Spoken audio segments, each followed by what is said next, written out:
Assalamualaikum warahmatullahi wabarakatuh. Bagaimana kabarnya anak-anak? Semoga kita semua senantiasa sehat dalam lindungan Allah Subhanahu wa taala. Oke, kita memasuki materi selanjutnya, yaitu kita masuk pada jaringan tumbuhan. Nah, sebelumnya saya mau tanya dulu nih. Kalian tahu nggak jaringan itu apa? Ingat nggak? Nah, jaringan adalah kumpulan sel yang memiliki struktur dan fungsi yang sama.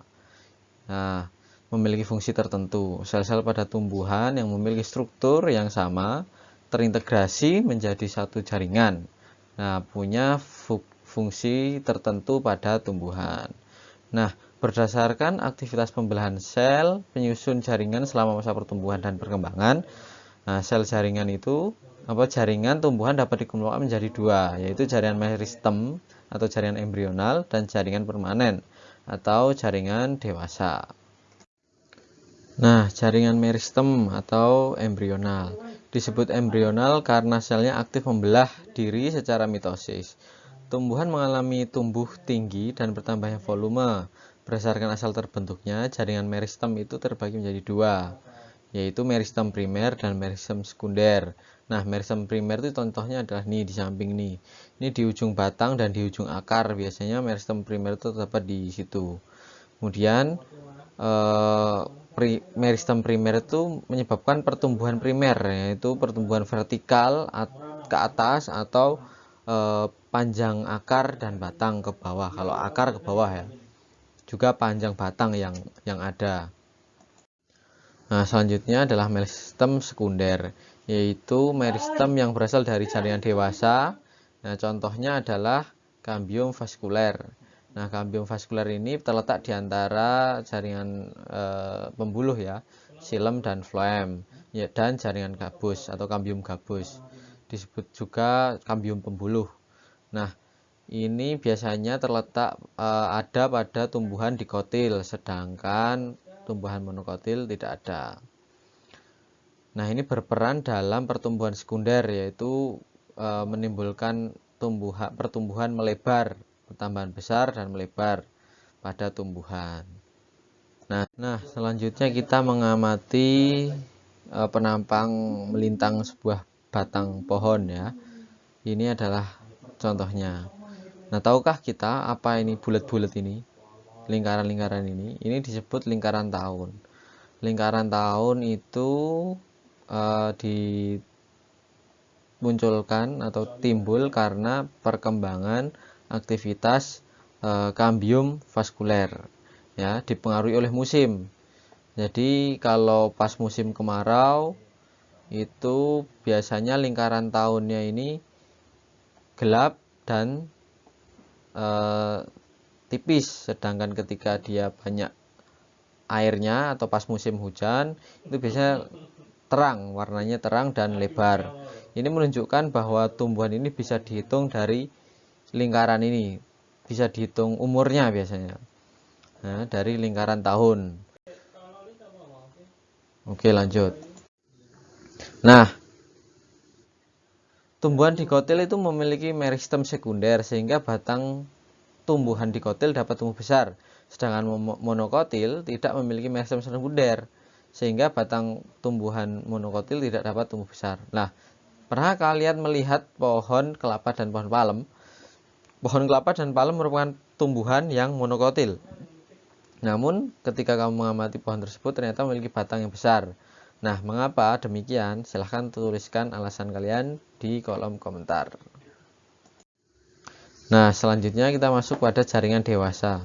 Berdasarkan fungsinya, jaringan dewasa dibedakan menjadi 4, yaitu jaringan pelindung, jaringan dasar, jaringan penyokong, dan jaringan pengangkut atau berkas pengangkut. Nah, masuk pada jaringan pelindung, yaitu contohnya adalah epidermis atau biasa disebut dengan epidermis. Ini terdapat pada permukaan tumbuhan seperti akar, batang, daun, buah, dan biji. Jaringan epidermis ini berfungsi melindungi jaringan yang ada di dalamnya, ya,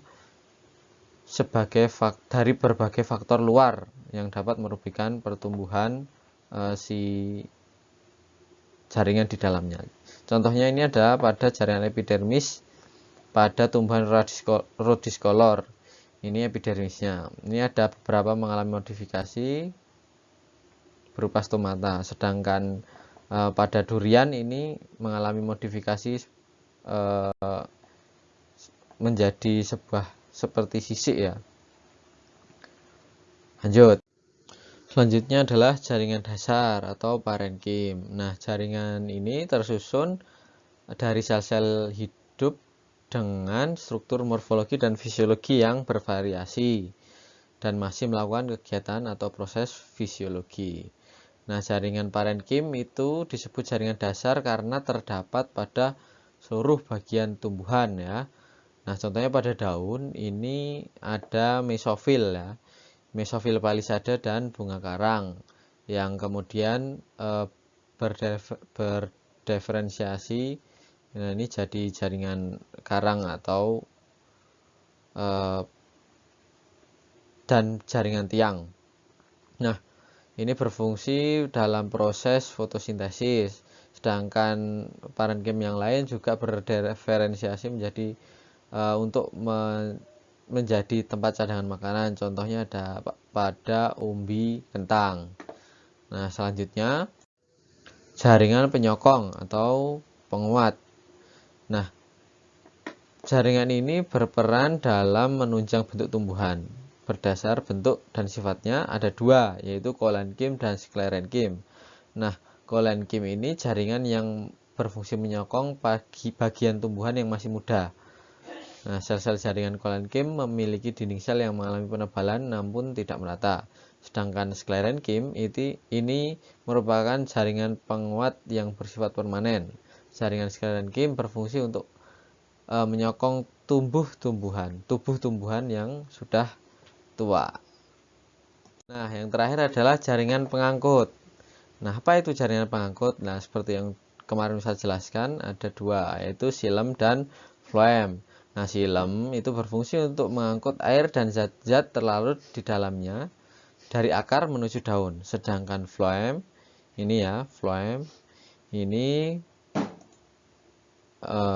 floem itu berfungsi untuk mengedarkan hasil fotosintesis dari daun ke seluruh tubuh.